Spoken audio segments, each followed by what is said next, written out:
everybody, Nikki D from 5 Dog Farm, and today I am bringing you some dehydrated salts.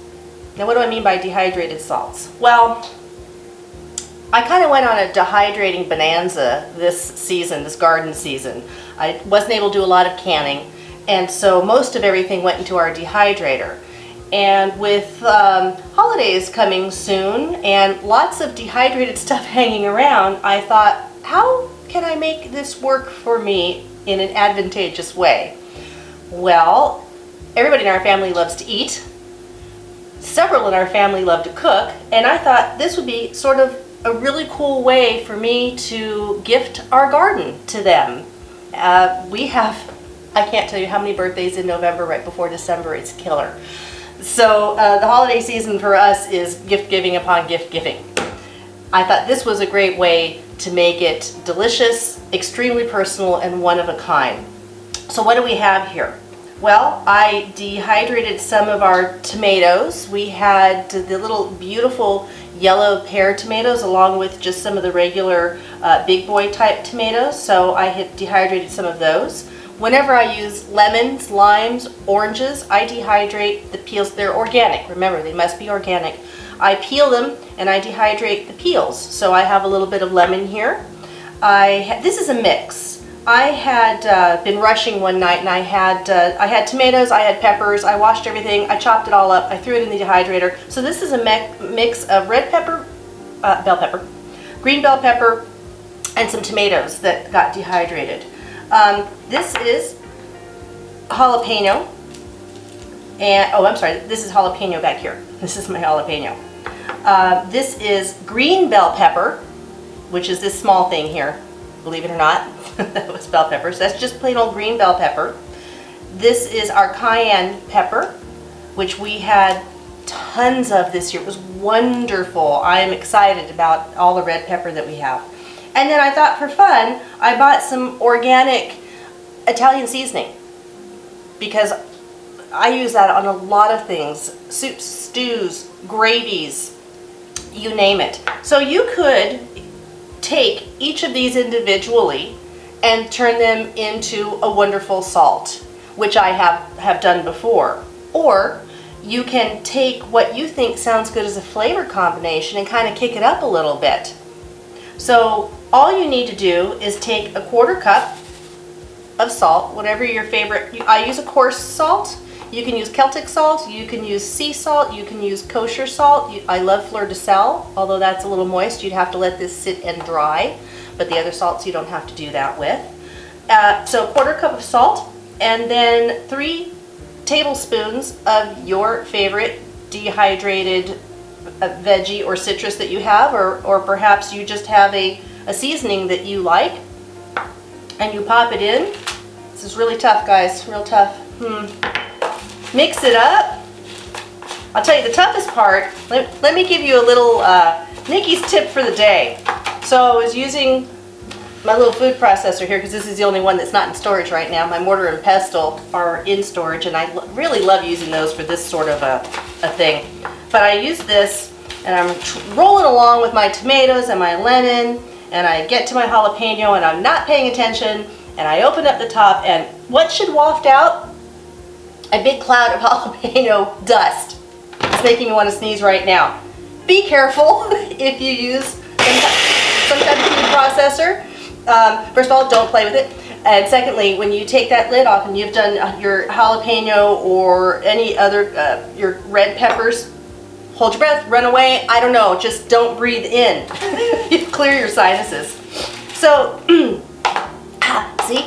So, I mean, it's no more difficult than that. Let's say I've got my tomato and bell pepper mix here. So I'll put in, I'm going to guess here, I'm going to put in, 2 tablespoons of that. And how about a tablespoon of lemon? I think that'd be good in zip up a soup or something. There you go. Done. Easy as that. Finish. I've got my jalapeno, which I think I would absolutely love to add to one of the, like this pepper one, like we did with the lemon. I would love to add jalapeno to that. I think that would be delicious. the plain bell pepper one, maybe a little bit of lemon to that as well to give it kind of a kick. Or how about that with the Italian seasoning? That would be delicious.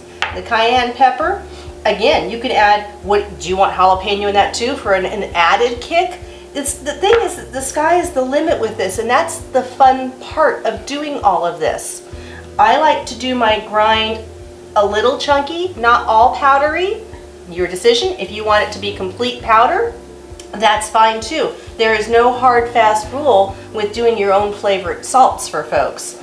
I'll be gifting these, so I'm going to get some pictures because I think one of the most fun parts of doing this is coming up with the tags. I love these little jelly mason jars. I think these are great for gifting. It's just the right size. If somebody wants more, they can always come back and get more. Salt obviously goes a long way. These are some of my favorites too. I've given away lemon custard in these before. And I just recently found these little cuties, which may end up being in my herb and spice cabinet permanently, all lined up. I think that would just be adorable. So you can fill any kind of a jar in any way that you like, pop a tag on it, which if you go to the blog at 5dog.farm, you'll see how I tag these up for some lucky recipients that are getting them. And I hope you give it a try. It's a great way to use some of your dehydrated veggies and herbs from the garden. I forgot I even have oregano that I dried that I could probably toss in with one of these other things. Oh, probably with the lemon would be delicious. And let me know if you make one. What'd you make? How'd it go? Did you gift it? Like I said, the sky's the limit. Using them on popcorn, homemade potato chips, French fries, above and beyond soups and stews and meats and things like that. There is just a ton that you can do with it.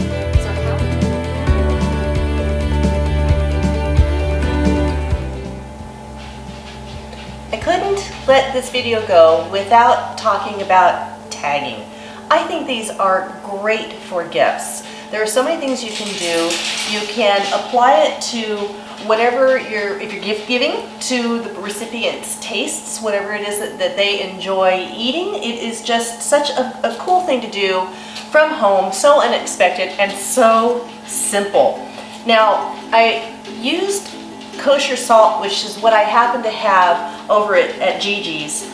I am a real big fan of Redmond's salt. As you can see here by I love this little salt cellar, and I picked this up when we were on a trip to Seattle a couple of years ago.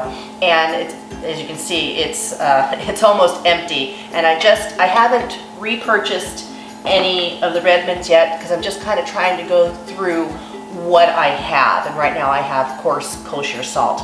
But as soon as that is out, if somebody were to ask me what salt do I use, I would go right for coarse Redmonds, and I'll pop a link below so you can get to it. It is my favorite salt. It is natural. It is flavorful, really delicious. But that doesn't take away from kosher salt as well. Maybe you don't want a red color, then kosher salt is great too. What we ended up making, this was the dried tomato that we did, and I'll just pop this open so you can see. Isn't that beautiful? Oh my gosh, that just smells so good. I'm telling you, shake this on some popcorn and people are going to wonder, what is this? Especially since it looks like you might have had chili peppers on it, but it's dehydrated tomato. This one is the hot pepper, which is phenomenal. I threw a little bit of bell pepper in here too for some color. So this would be really pretty at Christmas time because you've got the white kosher salt, the red hot pepper, and some green bell pepper. Very, very holidays. And then this is the lemon tomato as well, which I think would be delicious sprinkled on a chicken that you're roasting. I think that would just be fabulous. So like I said, there are so many ways. And there's no law against throwing some pepper in. If you want to throw some coarse pepper in there, go ahead. I think one of the things I want to make soon would be a Montreal seasoning salt type thing. The thing is, these are so easy to make. You can make them in bulk and keep it for yourself or give it away, but you know exactly what's gone into them. There are no ingredients that are foreign to you, and that's the biggest thing. Take a day, make as much as you can. You've got boatloads of seasoned salt for as long as you can possibly stand. Again, I think you guys know my glass fetish. I love anything glass. You can put this in whatever vessel you want. I love mason jars. So this was a jelly jar. These little honeys, my new loves. I think I may put these as my herb holders eventually on a shelf. You know that thing that you see on Pinterest that's so beautiful?